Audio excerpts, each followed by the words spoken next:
এই দিনাজপুরে কিছুদিন আগে আমাকে মারতে যাচ্ছিল এক জায়গাতে। কি বললাম বুঝলেন? মানে হক কথা বললে মানুষ বন্ধু বিগার হয়ে যায়। হ্যাঁ, কোন এক জায়গায় বক্তব্য রাখতে রাখতে বলেছি, এক শ্রেণীর মানুষ তারা মানুষের কাছে তবলিগ করে বেড়াচ্ছে না। আমি কিন্তু তবলিগ জামাতের বিপক্ষে নয়। এখানেও যদি কোনো বন্ধু থাকেন, আপনার কাছে অনুরোধ যে আপনি আমার উপরে রাগ করবেন না, গালাগালি দিবেন না, আমার কথাটা বোঝার চেষ্টা করুন। আল্লাহ বলছে নবী আপনাকে কোরআন দিয়েছি, মানুষের কাছে দাওয়াত দেন। তাহলে কিসের দাওয়াত দিতে হবে মানুষকে? কোরআন থেকে দাওয়াত দিতে হবে। আর কোরআন দিয়ে দাওয়াত দিলে হুদাল লিন্নাস, মানুষের মধ্যে হেদায়েত আসবে। আমাদের মধ্যে মুসলিম ভাইরা, আমিও তবলিগ জামাতে গেছি, 4-5 জন 20 জন মিলে জামাত করছেন। নামাজ পড়ে দাঁড়িয়ে বলছে বাকি নামাজ বাদ আপনারা সকলেই বসে যাবেন, দিন ও ইমানের কিছু কথা আলোচনা হবে। বলে কি বলে না? বলে। আমিও গেছি নিজে, আমিও গিয়ে বলেছি এরকম কথা। এখন দিন ও ইমানের কথা আলোচনা হবে, তারপরে কি হবে? তারপরে দেখছি ফাজাইলে আমল বইটা খুলছে আর মুনতাখাবে হাদিস। তা আমি বলছি জমাত করছেন আপনি, আলহামদুলিল্লাহ, খুব ভালো, তবলিগ জমাত করুন। আমি বলছি ফাজাইলে আমল আর মুনতাখাবে হাদিসটা বাদ দিয়ে দুটো কোরআনের বাংলা অনুবাদ করে শোনালে অসুবিধা কি হয়? অসুবিধা কি? যখন তাদেরকে বলা হচ্ছে যে দুটো কোরআনের বাংলা অনুবাদ করে শোনান, তখন বলছে আমাদের বড়রা মানা করেছে। এইটার ভিতরেই যথেষ্ট, তাই না? আবার তাদেরকে কিছু বললে বলতে আসবে আমরাও তো কিছু জানি না, আমরাও শিখতে আসছি, বলবে না? আমরাও সংশোধন করতে এসেছি। তো তুমি যখন কিছু জানো না, তা মানুষের কাছে কি দাওয়াত দিবে? তুমি তো বলছো আমি কিছু জানি না। হ্যাঁ, 40 দিন 50 দিন 1 মাসের জন্য বার হয়ে চলে গেল, 6 মাসের জন্য এখান থেকে দিল্লিতে চলে গেল। ইসলামকে এইরকম ভাবে পদ্ধতি করেছে নাকি? হ্যাঁ, এই 40 দিন তোমার বাড়ির পরিবার কি করবে, তোমার বেটা বেটি কি করবে, এটা তোমার দেখার প্রয়োজন আছে কি না? অবশ্যই আছে। একটা অশিক্ষিত লোক লেখাপড়া জানে না, ও এখান থেকে কেতা কম্বল নিয়ে চলে যাচ্ছে দিল্লিতে তবলিগ করতে। ও তো নিজেই জানে না। তো দিল্লির লোক কোথায় থাকবে না থাকবে তোমার কি দায় পড়েছে নাকি? এটা ও নিজে এখনো নামাজ পড়ার দোয়া জানে না, দিল্লির লোককে তবলিগ করতে যাচ্ছে। ওই জন্য বলুন, নিজে পড়াশুনো করুন আগে, তারপরে মানুষকে দাওয়াত দেবেন, তার আগে নয়। কি বলছি বুঝতে পারছেন কিছু? চলুন মাঝখানে আর একটা কথা বলে দিই। আল্লাহ নবী সাল্লাল্লাহু আলাইহি ওয়াসাল্লাম নবী হওয়ার আগে থেকেই তিনি ছিলেন ভালো মানুষ, নরম হৃদয়ের মানুষ, তাই না? একটা পাপ ওনার জীবনে ছিল না। নবী হননি, নবী হওয়ার আগে একটা সংগঠন তৈরি করেছিলেন। সংগঠনটার নাম দিয়েছিলেন হিলফুল ফুজুল। কি নাম? হিলফুল ফুজুল। আর এই সংগঠনের মাধ্যমে অসভ্য জাতিকে আল্লাহর দিকে টেনে আনার পদ্ধতি অবলম্বন করতেন। নবীজি ছোট থেকে লেখাপড়া জানতেন না, তাই তো? আল্লাহ নবী সাল্লাল্লাহু আলাইহি ওয়াসাল্লাম যখন মক্কাতে ইসলাম মানে নবী হওয়ার আগেও যখন মানুষকে আল্লাহর দিকে ডাকতেন বা মানুষকে যখন ভালো কাজের দিকে ডাকতেন, তখন আল্লাহ তাআলা হীরা গুহাতে ডেকে নিয়ে চলে গেল। হীরা গুহাতে ডেকে নিয়ে যাওয়ার পরে বলছেন ইকরা বিইসমি রাব্বিকাল্লাযী খলাক। কোরআনের আয়াত অবতীর্ণ হলো 5টা। প্রথমে আল্লাহ নবীকে কি বললেন? ইকরা, আপনি পড়াশুনো করুন সর্বপ্রথম। তার মানে একটা সমাজকে পরিবর্তন করতে গেলে, একটা মানুষকে পরিবর্তন করতে গেলে সর্বপ্রথম কি করা লাগবে? পড়াশুনো করা লাগবে, তাই না? তার মানে ও নিজে পড়াশুনো জানে না, ও দিল্লির লোককে তবলিগ করে পরিবর্তন করতে যাচ্ছে। এ কি বোকা! আগে তুমি নিজে হাদিস কোরআন বাড়িতে কিনে পড়াশুনো করো, তবেই তো যাবে। আর 2 নম্বরের কথা হচ্ছে এই, মানুষের কাছে যদি তবলিগ করাই যদি লাগে, 2টি জিনিস দিয়ে তবলিগ করা লাগবে। 1 পবিত্র আল কোরআন, 2 সহিহ হাদিস। এই 2টো জিনিস দিয়ে তবলিগ করা লাগবে মানুষকে। ও এই 2টোকে বাদ দিয়ে ফাজাইলে আমল আর মুনতাখাবে হাদিস, এই 2টো নিয়ে মানুষের সামনে শুধু আলোচনা করছে আর পড়ে পড়ে শোনাচ্ছে। আর যত রকমের জাল জয়ীব হাদিস, আল্লাহু আকবার, মুনতাকাবে হাদিসের ভিতরে তো অজস্র জাল এবং জয়ীব হাদিস আছে। আপনাকে আমি সব লিস্ট একটা একটা করে মোবাইলে আমার সব সেভ করা আছে, আপনি যদি চান অবশ্যই আপনাকে এখন আমি দেখিয়ে দিয়ে যাব। এত জয়ীব হাদিস আছে ওর ভিতরে। আল্লাহু আকবার। আল্লাহ তুমি জাতিকে সঠিকভাবে মানুষদেরকে দ্বীনের দাওয়াত দেওয়ার পদ্ধতি দান করো, বলুন আমিন। আমিন।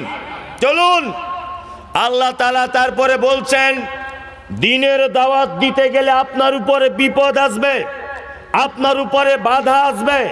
দ্বীনের কথা বলতে গেলে আপনাকে জাতি বার করে দিবে। কোরআনের কথা বলতে গেলে আপনাকে মার খেতে হবে। কোরআনের কথা বলতে গেলে উটের ভুঁড়ি চাপিয়ে দেওয়া হবে। কোরআনের কথা বলতে গেলে আপনার মেরে দাঁত ভেঙে দেওয়া হবে। আপনাকে কোরআনের কথা বলতে গেলে আবু বক্করকে নিয়ে মদিনায় চলে যেতে হবে। তবে একটা কথা আপনি মাথায় রাখবেন, কথা হচ্ছে এই, যত বিপদ আসুক না কেন আপনি যেন তাদের কাছে মাথা নত করবেন না, আর আপনার মনে যেন কোনো ভয় ভীতি কোনো সংকীর্ণতা যেন সৃষ্টি না হয়। আজও পর্যন্ত আপনারা জানেন জলসায় বক্তা আসছে বক্তব্য রাখতে, তার ভিতরে আমি একজন 4 চাকা গাড়ি করে এলাম, টাকা নিলাম এক গাদা, দেশি মুরগির গোস্ত দিয়ে ভাত খেলাম, আর সবাই বলছে সাংঘাতিক বক্তা, নারে তাকবীর, আল্লাহু আকবার। আমাদের রানী দিঘিতে আবার মমতাজুলকে আনতে হবে। সবাই যদি এখানে বক্তব্য শুনে বলে যে মমতাজুলকে আবার আনতে হবে, ওই সব থেকে ভালো বক্তা আজকে যা দিয়েছে ফাটাফাটি ব্যাপার, তার মানে বুঝে নিতে হবে আমি বক্তার জগতে সব থেকে খারাপ লোক আমি।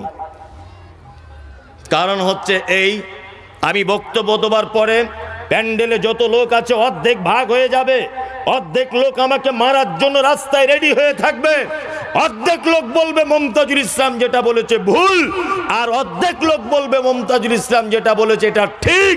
তার মানে সুদখোরের গায়ে লাগবে, মাতালের গায়ে লাগবে, হারামখোরের গায়ে লাগবে, ব্যভিচারখোরের গায়ে লাগবে।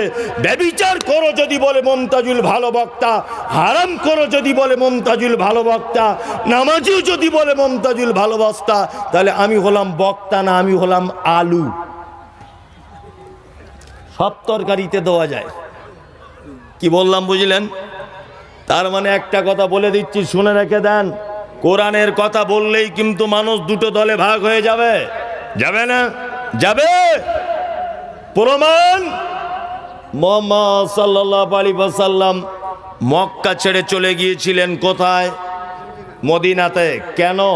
কারোর জমি লুট করেছিলেন? হ্যাঁ? কারোর সঙ্গে মারামারি করেছিলেন? না। কেন?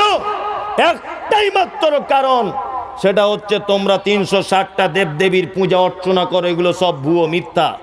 একজন আল্লাহ, তিনি সপ্তম আকাশে থাকেন। আর রহমান আলাল আরশি ইস্তাওয়া, রহমান আল্লাহ তিনি আরশের উপরে সমাসীন। এই কথাটা যখন বলতে গেছেন তখন অত্যাচার শুরু হয়ে গেল। আরে নিজের চাচা আবু জেহেল পর্যন্ত ছাড়লো না, উটের ভুঁড়ি চাপিয়ে দিল। কি বলছে কিছু বুঝতে পারছেন?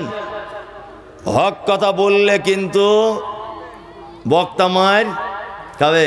বাংলাদেশের দেখছেন না প্রখ্যাত আলেম আব্দুর রাজ্জাক বিন ইউসুফ, নাম শুনেছেন? আব্দুর রাজ্জাক বিন ইউসুফকে মেরে হাত ভেঙে দিয়েছে কিছুদিন আগে, সোশ্যাল মিডিয়ায় দেখেছেন। আর এক জায়গাতে গেছেন, গাড়িতে ইট মারছে দেখেছেন, কোনো এক জায়গাতে স্টেজ থেকে নামিয়ে দিচ্ছে, কখনো কখনো 5,000 কোটি টাকার মামলা। আপনারা জানেন এই দেশের মাটিতে জন্মগ্রহণ করেছিলেন আমাদের ভারতবর্ষের রত্ন, তার নাম ডাক্তার জাকির নায়েক। দেশের মাটিতে টিকতে পেরেছে? টিকতে পারেনি। তার মানে আজও পর্যন্ত জাতির সামনে সত্য কথা বললে জাতি তাকে ছাড়বে না এবং তাকে টিকতে দেবে না। অজস্র অপমান অপদস্থ তাকে হতেই হবে। হবে না? হবে। আমি আগে মনে মনে ভাবতাম শুধু মুসলিমদের মনে হয় সত্য কথা বললে মানুষ মনে হয় রেখে যায়। এখন দেখছি না, প্রত্যেক ধর্মের ধর্মগুরুরা সত্য কথা বললে তাদেরকে মার খেতে হবে। তার একটা জ্বলন্ত প্রমাণ আপনারা দেখেছেন সোশ্যাল মিডিয়ার মাধ্যমে। হিন্দু ভাইদের একজন কীর্তনিয়া, তার নাম দীনকৃষ্ণ ঠাকুর। নাম শুনেছেন? দীনকৃষ্ণ ঠাকুর। বাড়ি হলো দক্ষিণ 24 পরগনার জয়নগরে। উনি যে সমস্ত বাস্তব কথাগুলো বলতেন, বাস্তব কথার একটা কথা হচ্ছে এই যে তুমি পাঁঠা বলি দিয়ে ভগবানের কাছে উত্তম ব্যক্তি হতে চাচ্ছ। তুমি যে পাঁঠার বাচ্চাটাকে বলি দিচ্ছ, তার মায়ের দিকে একবার তাকিয়ে দেখো, তার মায়ের কোল থেকে তার বাচ্চাকে নিয়ে তুমি বলি দিয়ে স্রষ্টার কাছে বা ভগবানের কাছে তুমি ভালো হতে চাচ্ছ। কই তোমার বেটাটা একবার দাও না দেখি কেমন মজা লাগে। এই সব বক্তব্য দীনকৃষ্ণ ঠাকুর রাখতেন। লোকটাকে এমন করে টেনে হিচড়ে জনগণের সামনে থেকে নিয়ে আসা হয়েছে, অন্ধত্ব এবং বাপদাদুর 14 পুরুষ যা করে গেছে সেটা করব, এইটা উচ্ছেদ করার জন্য দীনকৃষ্ণ ঠাকুর যা বাস্তববাদী বক্তব্য রাখেন, এই বাস্তববাদিতার কারণে কট্টরপন্থী কিছু সনাতনী ভাই এটাকে কিন্তু সাপোর্ট করতে পারছে না। এই কারণে লোকটা আজকে অপদস্থ হচ্ছে। তা আমি বলছি বাংলাদেশের কত রকমের চিজ আছে দেখুন, লা ইলাহা ইল্লাল্লাহ, হু হু হু গাছে উঠে পড়ছে, দেখছেন না? হারাম করে গাছে চেপে যাচ্ছে, দেখেছেন দেখেছেন।